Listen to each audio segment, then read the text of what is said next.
Good evening, everybody. My name is Michael Price. This is Dylan Sutter. And tonight we are going to be going over the 10th episode of the Daily Grind. And what we're really going to be focusing on is rules of engagement and how that's going to affect things as we move forward into the next stages of what we're going to be doing with this podcast. And so what do you mean by rules of engagement, just to make sure everybody's on the same page? What is being engaged? Okay, so rules of engagement don't just apply in this formal setting. Mm-hmm. Rules of engagement apply to how you communicate within a certain set of boundaries or constraints in general. So how you talk to your guests at work has rules of engagement. How you talk to your coworkers themselves has rules of engagement. And these are enforced different ways in different settings by different people. Okay, that makes sense. All right, so in this context, this is people from the viewership coming to the podcast to present their own claims and evidence and things like that. And these are the rules that we will be following ourselves, and they should as well, for the sake of an efficient and effective discussion. Well, yes, absolutely to what you're saying. In addition to that, I'd say it's all about setting your goal. Okay, so in any conversation, if your goal is to win the argument, then maybe you're going to misrepresent the other person, or you're going to belittle them or talk loudly or do a variety of different things that just mislead and don't benefit one another. If that's your goal, in my experience, that often leads to miscommunication, and then everybody's annoyed and upset, and you actually get nowhere. So I see what you're saying. All right. So when it comes to the podcast, as I've stated many times before, and if y'all get the chance to go back and look at the first 9 episodes, it's going to give you a lot more guidance towards where we're headed with this. But with those episodes, the lead-in is so that we can find truth if the truth exists. So that all of us are working together towards the same goal. And as you can see, any of those things that I was just talking about would do the opposite of working together. Right. So actually, the way I see it, if you overturn a claim that I made, or if you overturn a step within this methodology, that's actually still a victory for me, because ultimately that leads me one step closer to knowing what the truth is. And I hope that would be the same for you. So the goal is not to defeat each other, but to defeat falsehood so that we can grow together in the truth. All right. I love the sound of that. Now, it's about how we're going to work that out in practice, because as many of you have probably seen, I'm sure you've recognized, have you ever tried to watch a debate? Tried, yes. Tried. Probably didn't get very far. We can attempt to watch debates, but ultimately, and it's not just when it comes to debates, but conversations tend to derail pretty quickly. Mm-hmm.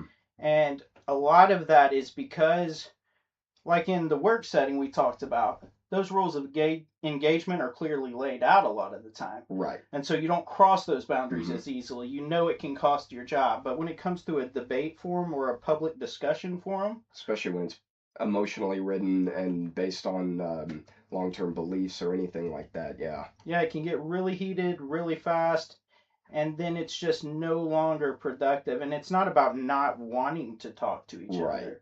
It's just things can feel more like a personal attack without even being intended, among a variety of other things. Well, I almost guarantee that that's one thing I can assure you that this podcast will probably feel like at some point or another is a personal attack. Mm-hmm. But that's the absolute opposite of what it is, because all of us are holding on to inherited beliefs. All of us have been holding on to false identities our whole life. Even if we don't know it. Even if we don't know it. I'm as much a part of that as anybody. So I'm not sitting here trying to say that I've got it all figured out right now. The question is, when those identities, when those beliefs collide with reality, what are we going to do?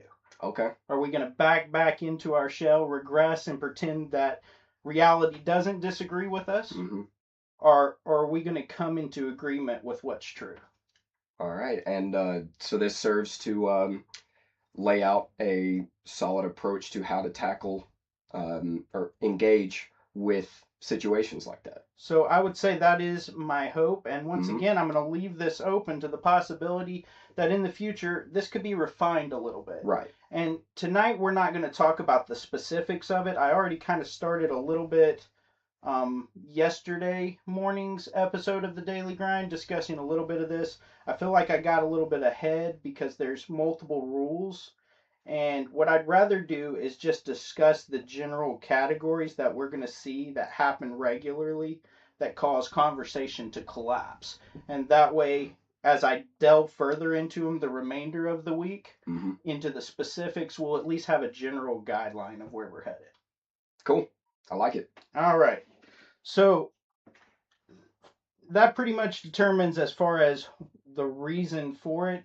The other thing I wanted to mention is a lot of times we have just this long list of fallacies that an average person, and just so we know what a fallacy is, it's pretty much to break the laws of a coherent argument in some way to win things over in your favor.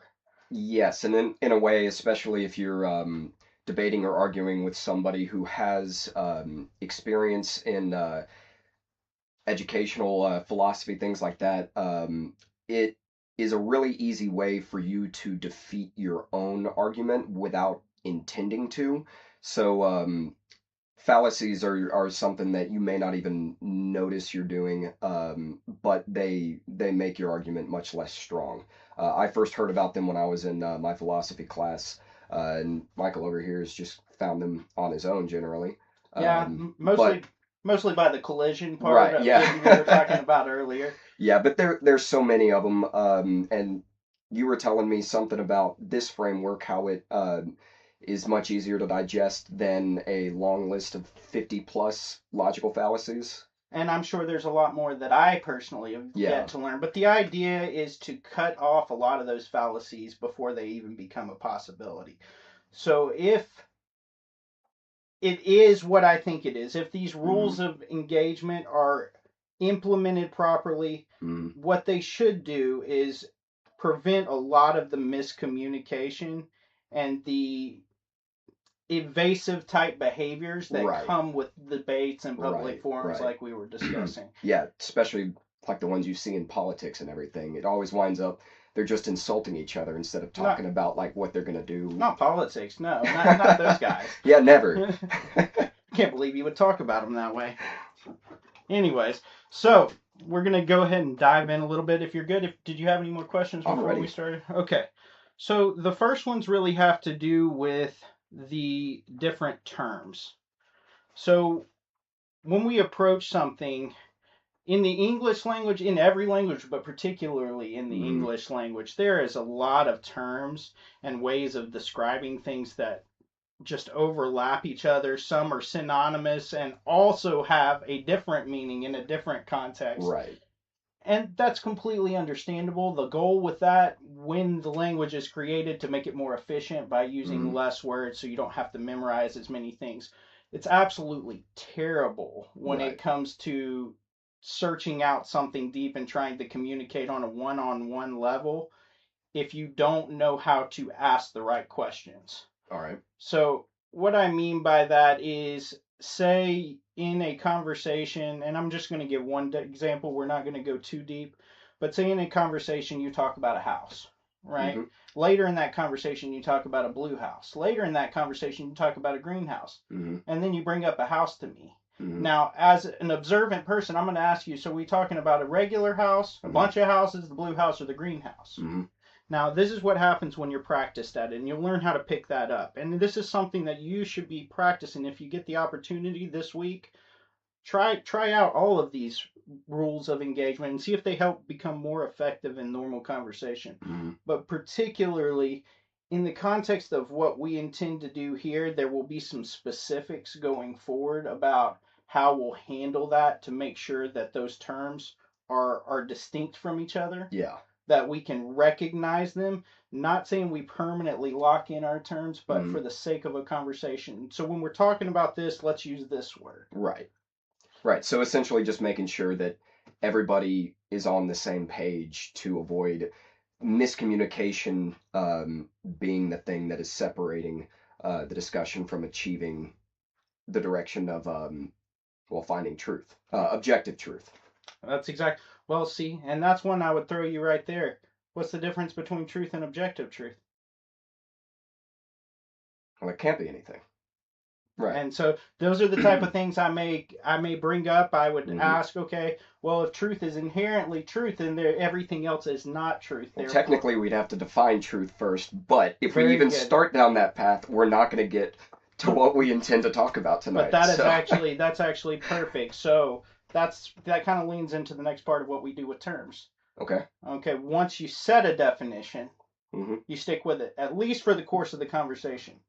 Okay. Because you're not allowed to shift terms within there, because that's going to create new confusion as well.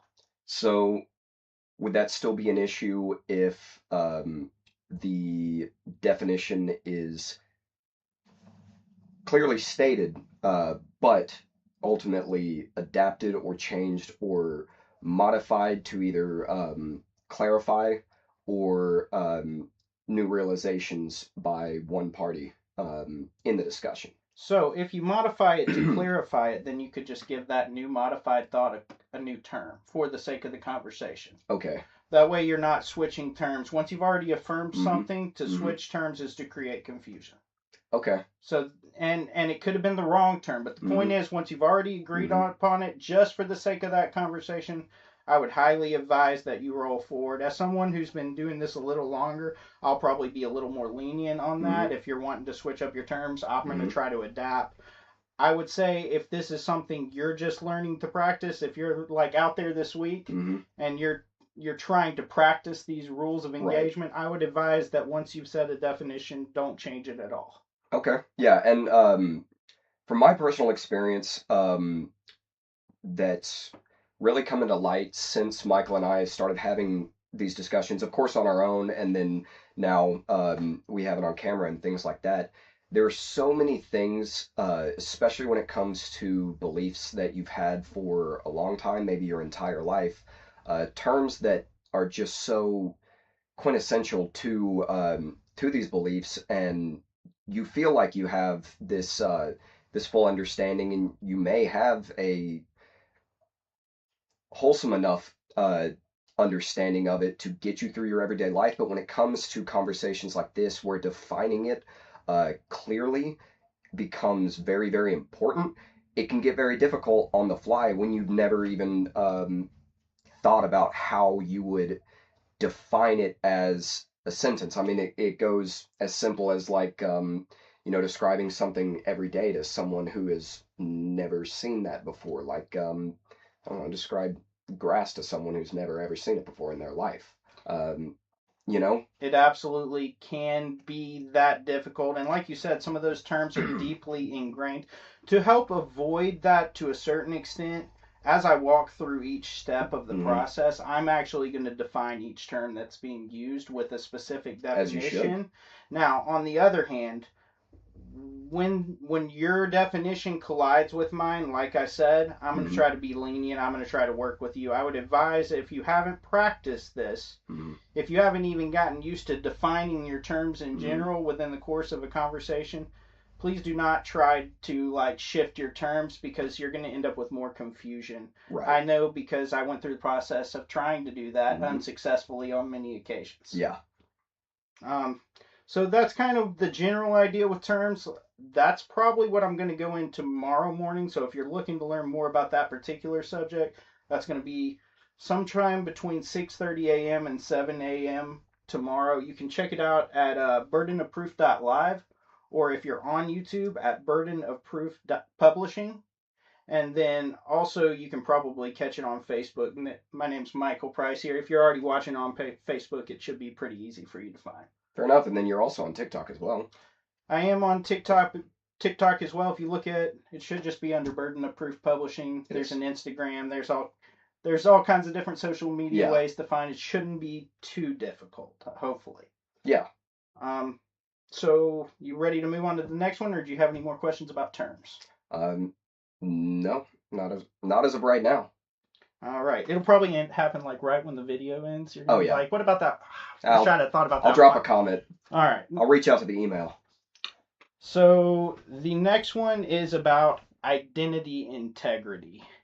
And that's really understanding that we can't we got to make sure we're discussing things in such a way that we're discussing the same thing. Now, we did a little bit of that when it comes to terms. The reason this is going to be different is because I'm just going to pull out an example here. All right. So we got this bottle here. It's filled with water. It's got an outside bottle and it's got a lid and a wrapper. So we'll just consider this to be 4 different things, right?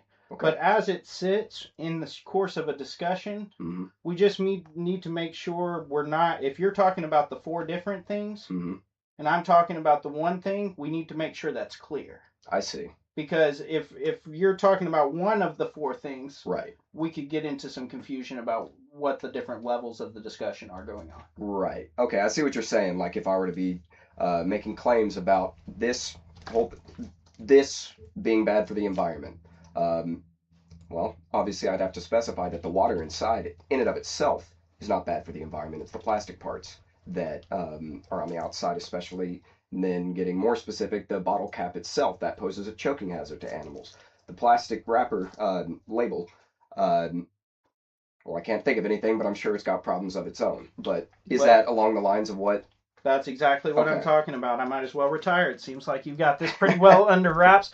No, the idea is a lot of times when we're talking, somebody talks about a whole thing, and another person comes along and is talking about the parts inside of it.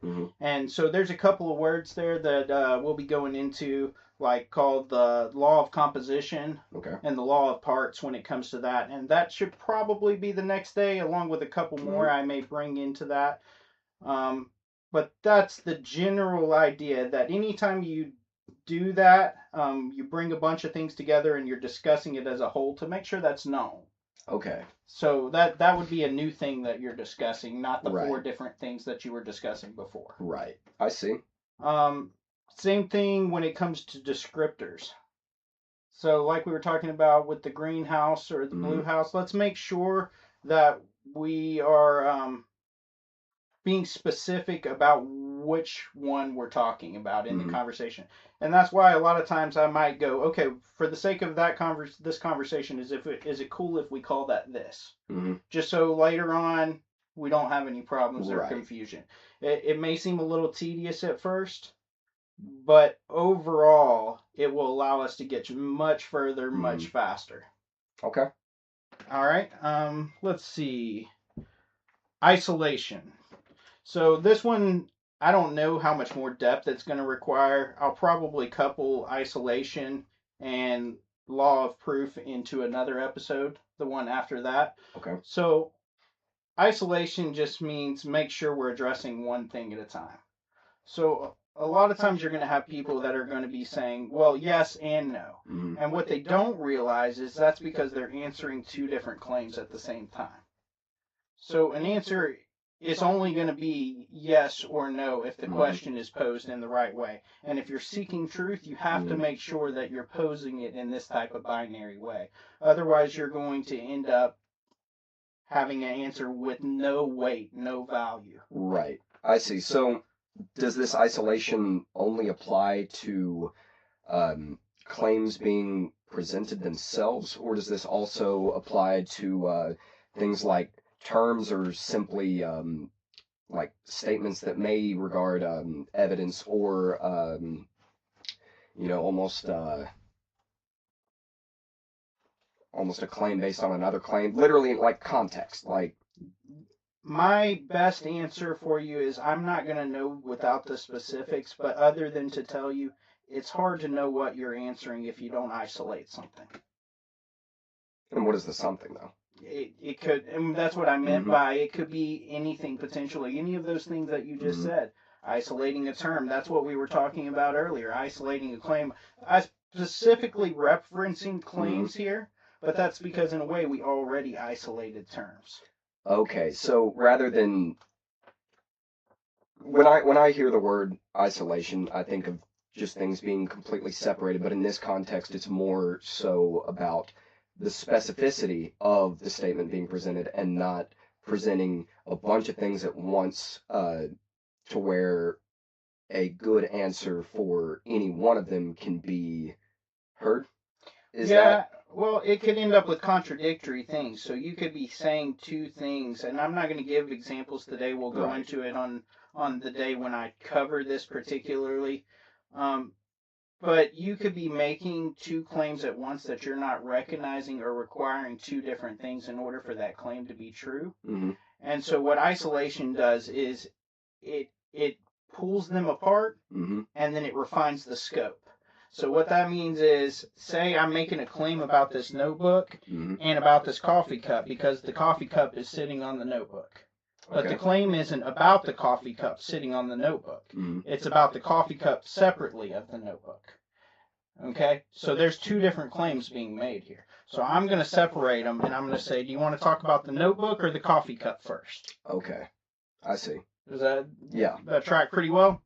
All right, any more questions about that one for now? I wouldn't say so. All right.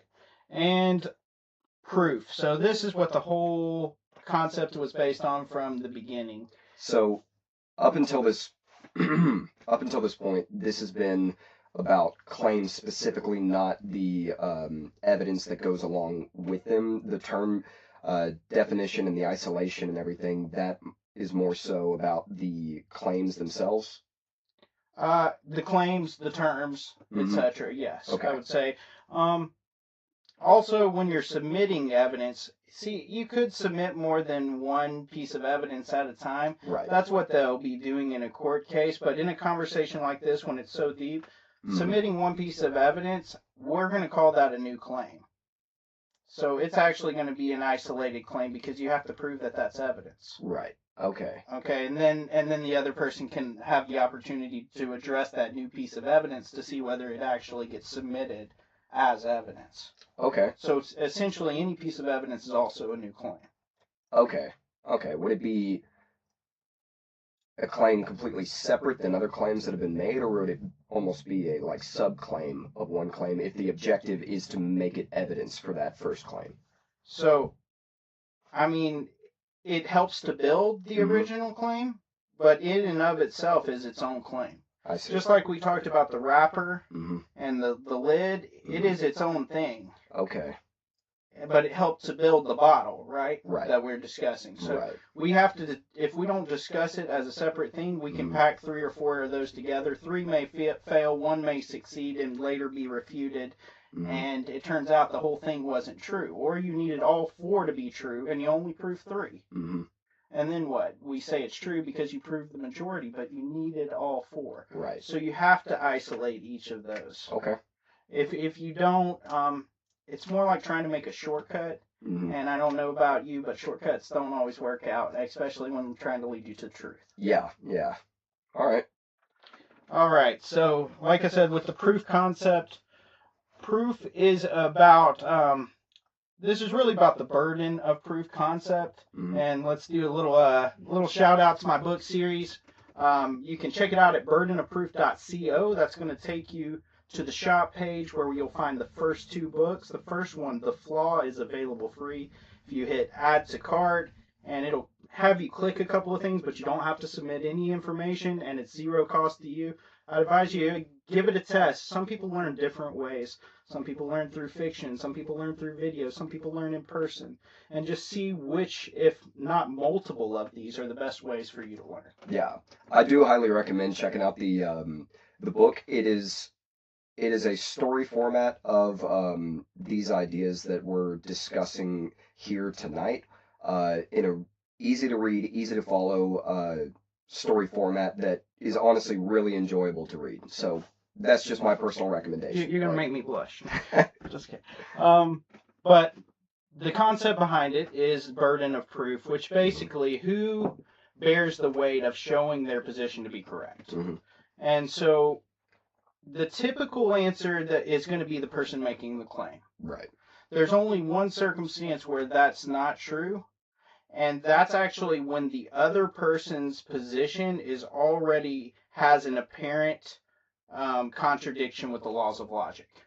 Okay. So in that case, say you didn't directly make the claim, say I was trying to shift it to you, Mm-hmm. even though I believed something that appeared coherent, Mm-hmm. Okay? And so I didn't make the claim necessarily, but it was apparent that it contradicted the rules of logic that we're going to be discussing. Then me trying to shift the blame on you doesn't work. It's my responsibility. If it doesn't look like it follows the laws of logic, it's my responsibility to prove why that doesn't matter. Okay. Okay? Or to prove that it does somehow inadvertently follow the laws of logic in a roundabout way. That has to be proven. That would be on me. So I didn't mention that in past things. It's something I was really weighing in on, thinking about today, and going, you can't shift the blame when you have an apparent contradiction. Right. Makes sense. All right.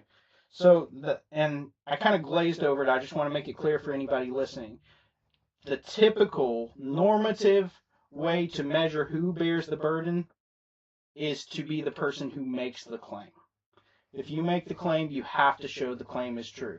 And not just at the one step, but at all the steps to get there. Right. That's much harder to do than people realize. I can honestly say most of my life I was not able to do it at all. Yeah.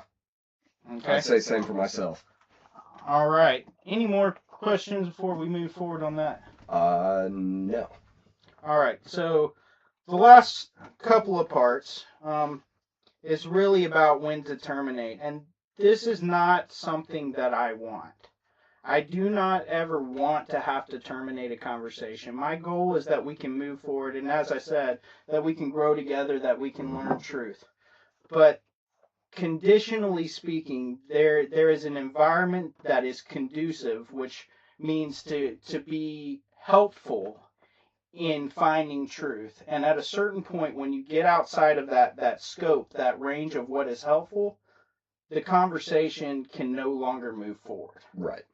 And so what it really is testability. Okay. So when is a claim testable? Well, we just said some of the terms. If the terms aren't on point, unchanging, the claim's not testable. Okay. We can't move forward. What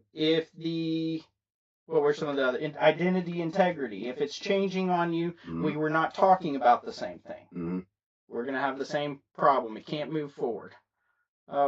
Claim isolation or burden of proof. If the burden of proof keeps shifting incorrectly, you can't move forward. If the claims are not isolated, if people won't separate them, they won't allow you to do it. Yeah.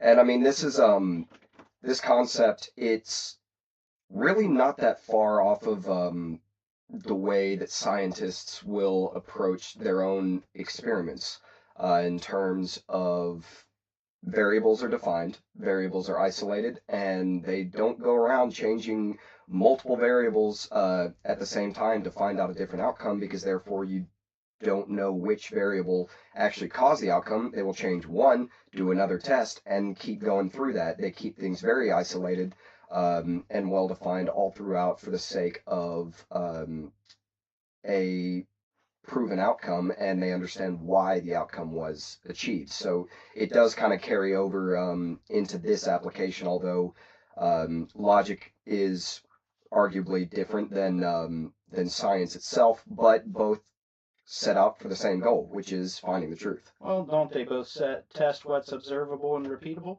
Yeah. So to me, at the core, I don't see them as different. I actually see the laws of logic, and that's what I was going to do, define the word law. Law is a constraint. Okay, and so just like the constraint of how those tests are applied in science, these are constraints. If you go outside the boundaries of what these laws are, then it's no longer observable, it's no longer repeatable. Okay. And it's no longer true. Okay. And so the same is true with science. So it's actually maybe a closer correlation than you even realized as you were bringing the analogy to the table. Yeah, I mean, that makes perfect sense. All right. So the last part is how that's going to be implemented. Okay. So these I'm actually going to get a little more specific on. I'll also repeat them on the last episode, probably, of the rules of engagement as I go into them later this week. But that's going to be the laws of termination. And once again, I said it's not because we want to, But if we have to clearly define these things ahead of time so you can understand that if I do say, okay, this conversation has to be terminated, it's not because of ill will. It's not because I don't want to continue. It's not because I don't hope you find the truth. It's simply because the conversation is no longer conducive to growth or finding truth. Okay. Now, that doesn't mean that's forever. That means for that particular moment. So the first, go ahead. I was going to just ask, so what are things that would lead to a conversation being terminated? Okay, so the technical term that I'm going to use if I see it the first time is I'm going to say, okay, that's hedging. With hedging, what I mean is you're evading a straight answer in some form or fashion. That could be by committing a fallacy like misrepresenting me. Mm-hmm. I'm going to call it hedging the first time because I'm going to assume you're not doing it on purpose. Okay. I'm going to take that approach because I don't want to cut the conversation off. Like I said, I want the conversation to continue. So what would be an example of hedging in, I mean, it could be any type of argument, but... So one of the things you could do is use a word like metaphysics to avoid talking about reality. So when I come at it and I say this is either real or it's not real, mm-hmm. and you go, well, in a metaphysics sense, and I'll go, okay, well, that's hedging because that's not going to tell us whether something's true or not true. Right. We're here for metaphysics. Well, to me, metaphysics isn't something that actually applies in reality. It's mm-hmm. just a alternative word to discuss theoretical concepts. That's never going to help you when you're actually trying to identify and constrain to what the truth is. Right. So that's fine if you want to use that in terms of another conversation mm-hmm. to discuss the theoretical, but when it comes to truth seeking, that's hedging. That's preventing us from getting to an actual answer. Okay. And if you do it once, I understand, but if you keep using that word, I'm going to say, okay, we're not going to get anywhere with this conversation because I can't get you to give me an answer. Mm-hmm. It's either true or it's not true, and you're going to say, well, it could be true in one sense and not true in another sense. And I'm like, okay, well, I love you. I hope that we can do this later, but there's nothing left here for this conversation. Right. Okay. So that's the type of thing. Or you misrepresenting my position multiple times to just mm-hmm. cut it down to try to win the argument. You being unwilling to separate those claims. mm-hmm. We're going to identify when you're breaking these rules here. First time I'm going to go, okay, you're breaking this rule over here. I'm going to clearly identify which rule you're breaking. Mm-hmm. And if you continue to break that rule, that's when the law of evasion comes in. Which means now it's intentional. Now I know you're not. And if you quickly apologize at that mm-hmm. point, and I can tell it's just an accident, we'll forego mm-hmm. that. But if there's no apologies there, no intending to change the behavior, it's time to terminate that particular conversation. So what is the law of evasion? So law of evasion is only different in that it's knowledge that intent has actually been employed. So so pretty much someone intentionally just avoiding or evading giving an answer for whatever reason, but intentionally not answering. And so they're doing it a second or a third time if they did it the second time by accident, as I said. But it means we've already been over this. I've told you that this is hedging. I've told you that this is not going to produce the results necessary to find truth. Mm-hmm. And I'm going to try to do it in a way that you can understand to the best of my ability, be kind about it. Sometimes you may not understand me, but once again, that's still another one of those problems. If we can't understand each other, this is no longer conducive to growth or truth. Right. So let's, rather than call it termination, really what we're doing is we're taking a break. Mm-hmm. This isn't the end of you and I talking. That doesn't mean you can't come back. But there will be conditions about how that happens. Okay. And I will definitely get into those. I call that one the law of opportunity. Okay. It means that you do get the opportunity to come back. Because once again, you may see some insight that I haven't seen yet. You may see some insight that I haven't seen yet. And I don't want to outright dismiss that possibility. I just want to make sure our communication is effective. Okay. Fair enough. So that pretty much wraps up the categories that I wanted to go over. Like I said, I will be going into the specifics more. 6:30 a.m. Come and join any day. Once again, burdenofproof.live to check that out. Or at YouTube, you can go to @Burden of Proof Publishing. So what else did you have for this evening here? I did want to talk a little bit more about the law of opportunity, like you said, because my fear is that someone would call in and the conversation would wind up getting terminated, and they would perceive it as being for the wrong reason, and that the law of opportunity, that the time that goes in between the calls that any particular viewer would be able to do, that is more based around giving them the opportunity to readdress the way that they are approaching the claims that are being made because of this framework that we're here to talk about. And I'm not going to say I teach, but Michael definitely does. It's the opportunity to reassess the way that framework is built and how it fits into everyday life, and then of course how it fits into the way that we have conversations, whether it's between just us two or with any viewer. As we've said multiple times tonight, that it's all for the sake of truth seeking, and that's what that opportunity is for, to reassess the methodology itself and readdress the way that the claims are being presented, so any conversations that are being had can be effective and efficient in finding truth, whether it's us presenting truth or truth being presented to us, because we are open-minded to things like that. We're only human. There's definitely many things that we're missing. We just don't know what we don't know yet. So You don't know what you don't know? I can't I don't believe have a that for clue. 1 minute. No, there was actually one more category now that you brought that up. And that is the reason why this can be implemented is because of the last category. And I call that the laws of agreement. Laws of agreement. Okay. All right. And so that's going to consist of primarily two laws. One is the law of affirmation. What that means is if we've already walked through certain steps, Mm-hmm.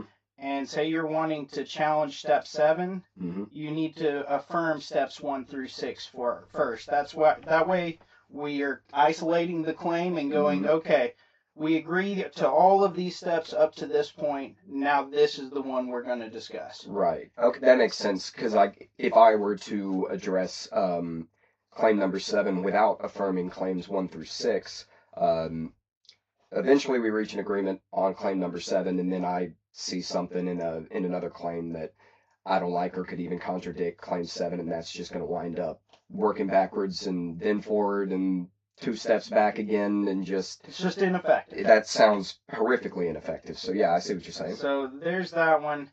And then the last one, and this is the one that I will ask everyone to do from this point forward when coming onto the podcast. Okay. And that's the law of consent. It is Okay. that you are consenting to participate in these rules. Right. That way, when I actually do have to employ this, it isn't about me personally not liking you Mm-hmm. or me wanting to shame you or put you away. Mm-hmm. It's because I want to see you come back. I want to see Right. you come back with some good arguments. I want to see you come back and try to overturn this method right here. And I hope that if it's possible that you do, in fact, because once again, that's going to help us grow together. Right. And so, for the first person, for the first time, do you agree to these terms moving forward Yes. into the podcast? All right. Well, I hope there are many to follow suit in the future, because I think we're going to have a lot of fun. I think we're going to grow in a lot of knowledge, of wisdom, of truth, and I'm looking forward to every minute of it. How about you?